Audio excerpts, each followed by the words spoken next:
Narrative Architecture, Series 8, Episode 2. Opening Reflection. Your mind is a meaning-making machine. It does not like empty space, or it does not like knowing. Not knowing. It does not like loose ends, so it builds stories. Not because you are dramatic, but because your nervous system prefers certainty. When something happens, you rarely experience it as data. You experience it as a narrative. What it means, what it says about you, and what it says about them. What will happen next? This narrative forms fast. A tone becomes intention. A delay becomes rejection. A glance becomes judgment. A missed detail becomes disrespect. The body reacts to the story as if the story is fact. That is why narrative architecture matters. Because your life is not just shaped by what happens, it is shaped by the story you build around what happens. And every story has a structure. It has a beginning, what just happened. It has a middle, what does it mean? And it has an ending, what should I do now? Old you let the first story write the ending. If the story was I'm not valued, you withdrew or overperformed. If the story was I'm unsafe, you controlled. If the story was I'm not enough, you chased, apologised or proved. The story became a blueprint for behaviour. Integration begins when you notice the architecture of the story itself. Not to argue with your feelings, not to gaslight your perception, but to separate.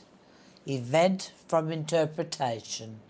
Sensation from conclusion, meaning from memory. When you can catch the story forming, you regain authorship.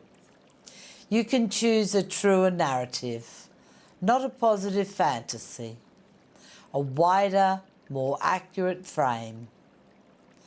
That is how perception deepens.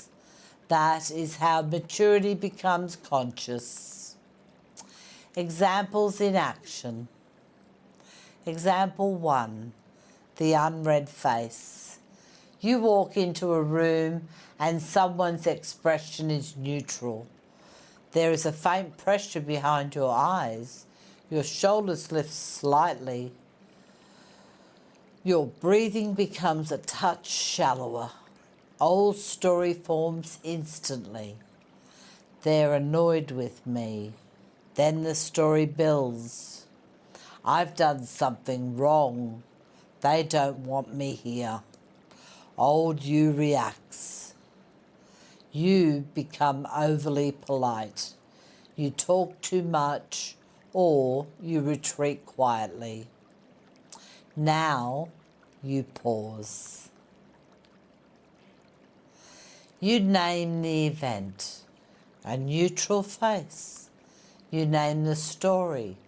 They must be annoyed with me. You feel the sensation, pressure behind the eyes. You do not add an ending yet. You choose a wider frame. They might be tired. They might be thinking.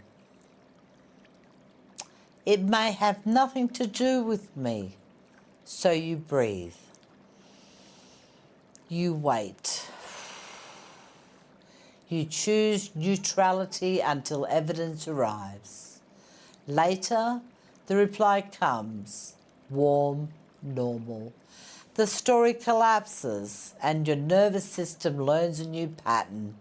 Delay is not danger. Example 2, the missing reply. A message you sent is still unanswered. There is a small buzzing across your shoulders. Your fingers want to check the phone again. A tightness curls along your jawline. The old story, I'm being ignored, then I'm not important.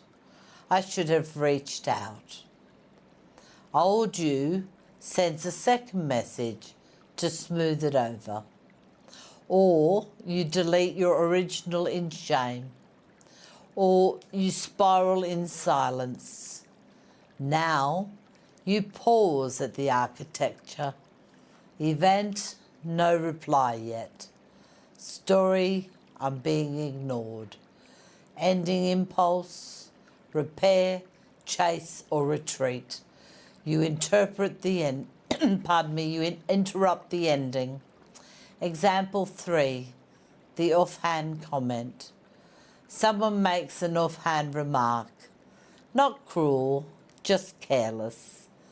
You feel a small contraction in your chest. Your throat tightens slightly. A heat flickers near your temples. Old story, they don't respect me. Then I'm invisible. I always get treated like this. Old you snaps back or swallows it and resents quietly. But now you separate layers. Event, a remark. Sensation, tightness across your chest. Tight throat. Story, disrespect. You ask, is this a pattern or one moment? Do I need clarity or am I defending an old wound? You respond with grounded truth. Can you rephrase that? I'm not comfortable with how that landed. Simple. Now you have spoken with calm energy, steady ground, a clear perspective, and just clean reality. Reflective questions. What story do I build most automatically under stress? What is the ending my mind tries to write when I feel uncertain? Where do I confuse a sensation with a conclusion? What happens when I name the story instead of believing it? What wider narrative could be equally true right now? The integration practice. For the next week, practice story spotting.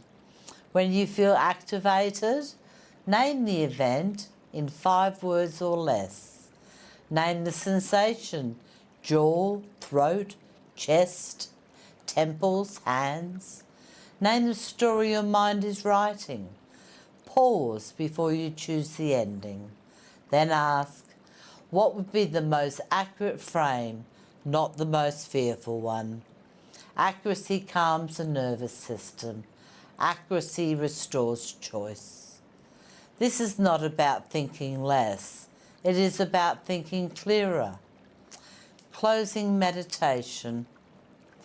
Notice the mind trying to complete a story.